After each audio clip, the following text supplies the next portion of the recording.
Hi Pisces, welcome, welcome. So tingnan natin kung ano yung mangyayari sa love life mo. So be open-minded po, hindi po halos lahat makaresonate. Thank you nga po pala sa mga nagsusubscribe, sa mga bumabalik. Maraming pong salamat. So start na tayo. Kamusta yung love life mo?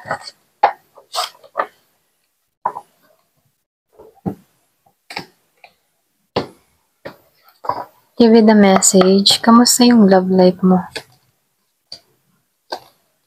Wow. Ooh. Yung iba sa inyo yung mga nadaya ka, naloko ka, nabetray ka ng isang tao. Meron kang kaniling dito na Gemini, Libra, and Aquarius, Kumbaga napaglinlang ka ng tao na to dahil stable ka sa financial, stable ka, maganda yung hanap buhay mo. Kumbaga nakikita ko dito maganda yung daloy ng kaperahan mo. Or pwede rin sabihin kung single ka na meron ditong pagtatangka, gugustuhin ka ng tao na to dahil meron ka sa buhay. Kaya lang dito na meron din ako nakikita ditong simpleng tao na parating sa'yo pero tapat to. Yung mga tipong hindi to takot na sumugal sa'yo. Yung iba sa inyo, year of the dog to. Nakikitaan ko dito, hindi ka naman totally popular sa tao. Pwedeng ikaw yung tipo ng tao na simple, tahimik, gusto mo may privacy, ganyan. Hindi ka masyado nagsishare ng iyong mga information. Nakikita ko dito, masyado kang maingat. Hindi ka rin mahilig sa social media, okay? Kumbaga, andun yung pagiging private sa sarili mo. Kaya lang may nakakapansin din sa'yo, So, meron na nakikita ditong naging traitor sa'yo na Gemini, Aquarius, and Libra. So, ito rin nakikita ko. Yung iba sa inyo magtatagumpay ka. Kailangan mo lang balansin. Matuto kang i-balance yung trabaho at yung nararamdaman mo. Kasi pag halimbawa nagmamahal, may time na nakakalimutan na yung trabaho, doon napapapokus sa love. Kaya dito, tinutulungan ka ditong maging balance ka sa emotion mo at maging sa mga ginagalawan mo. So, nakikita ko din dito, magtatagumpay ka. Kumbaga yung tagumpay na nga nag-iintay sa'yo. Kasi meron akong nakikitang transformation, ginagabayan ka para matuto mong i-balance ang lahat, okay? Meron ka mga pinagdadaanan, kasi meron akong nakikitang betrayal dito. Tinutulungan ka ditong maging balance yung emotion. Huwag mong hayaang madala ka. Kasi meron pa rin ditong tagumpay na naghihintay sa'yo. So, ano yung current energy mo?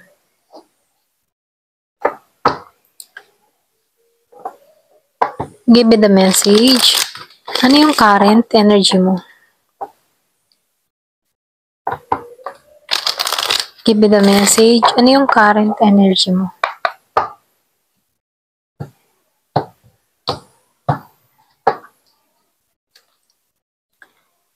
So, hindi ka takot talaga sumubok ng panibago.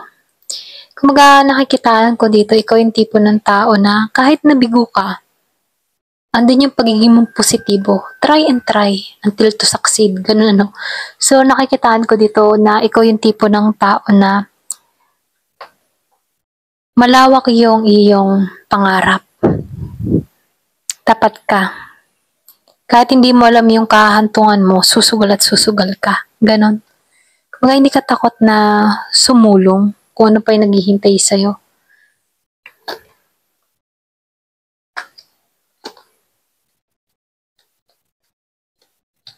So, dito, lumalabas dito. Sa panahon ngayon, yung iba sa inyo, wala pang nagpaparamdam sa'yo. Wala pang bagong simula pagdating sa relasyon. Pwedeng happily single ka, ini-enjoy mo yung moment mo, in-enjoy mo yung oras mo. Pero ganun pa man, nakikitaan ko dito, merong makaka-attract sa'yo. Meron ditong parating sa'yo na Aries, Leo, and Sagittarius. Siya yung tipo ng tao na action kung action, energetic, masayahin, positive lang ang vibes ng tao na to. Kahit may mga pinagdadaanan itong tao na to, mas tinitingnan niya yung good na nangyayari. Okay? So, yung ba sa'yo meron kang kadili na Scorpio, Cancer, or Pisces, ano? Merong hindi balance sa inyong dalawa rito. Okay? Yung bang tipo na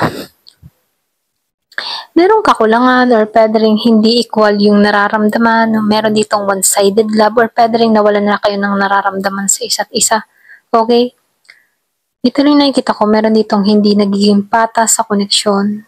Pero ganun pa man, kahit ganun ano, swerte ka sa pera. Ayan. Swerte ka talaga sa pera. Madali yung pasok sa'yo ng pera. Magaling kang humandel. Nagiging magaan yung takbo ng pamumuhay mo. Yan. So, tingnan natin ano yung parating. Ano pa yung parating sa love life mo?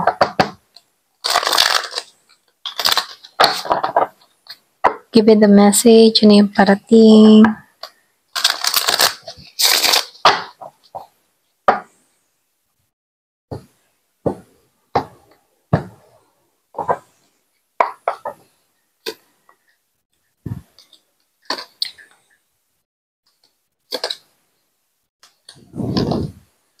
Huwag kang mag-alala kahit hindi ka pa sineswerte pagdating sa love life, swerte ka sa pera. Ito lang yung mensahe, kumbaga magaan lang yung daloy ng kaperahan mo, maganda yung daloy ng trabaho mo. So, pwedeng merong mga oportunidad na parating siya pagdating sa kaperahan. Ito lang nakikita ko. Pero dito, pagdating sa relasyon, hindi equal and balance yung nararamdaman ng bawat isa. Pwedeng meron kang kadiling dito na hindi siya masyadong showy sa kanyang feelings, sa kanyang nararamdaman.